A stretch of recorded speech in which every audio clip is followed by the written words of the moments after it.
Hey everybody, just want to welcome you to another Miller Time. And today I'm going to discuss a question about the Apostles' Creed, which we actually went through back in the spring. But it's about that one line, the most controversial line in the Apostles' Creed. He, that is Jesus, descended into hell. What does that mean? Well, let me give you just a couple of options as scholars have debated this over the centuries. And then I'll put some links with some verses and another video that will probably say it way better than I do. But on April 13th, if you want to go back and listen to the whole message on hell, you can go to our website. But let me give you quickly just the three main views of what the Apostle Creed means when they say he descended into hell. And the first one is called harrowing of hell. And that is the belief that Jesus descended into the realm of the dead. Many scholars use descended into the dead instead of descended into hell.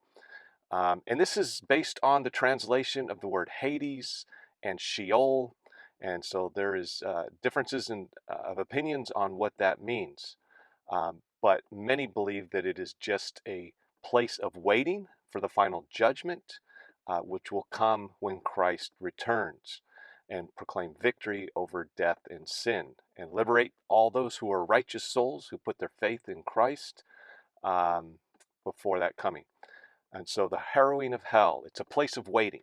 And Jesus, some believe during those 3 days when he was in the tomb, his spirit descended into the place of the dead. Secondly, descent into the inferno is what it's called, and it's the belief that Jesus literally descended into the place of eternal punishment for the wicked, that he preached the gospel, which was their final judgment. And it's also the idea that Jesus experienced the full extent of human suffering, not just in this world, but also the torment of hell during his time in the tomb.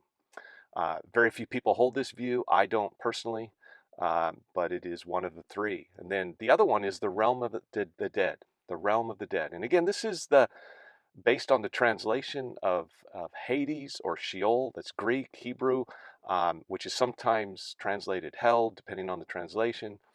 But nevertheless, this is the idea that Jesus was buried and experienced death like all humans do. And so in this view, hell, if you will, is understood not as a place of eternal punishment or even temporary punishment, but is simply the realm of the dead, where all humans go. Or the grave would be another view of that.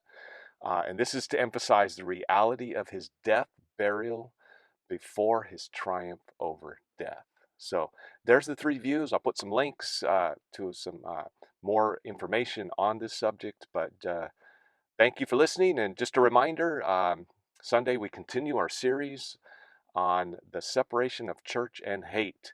And so you can text me questions, email me questions, and I will do my best to answer them on this midweek devotion, Miller Time. God bless you guys. I love you.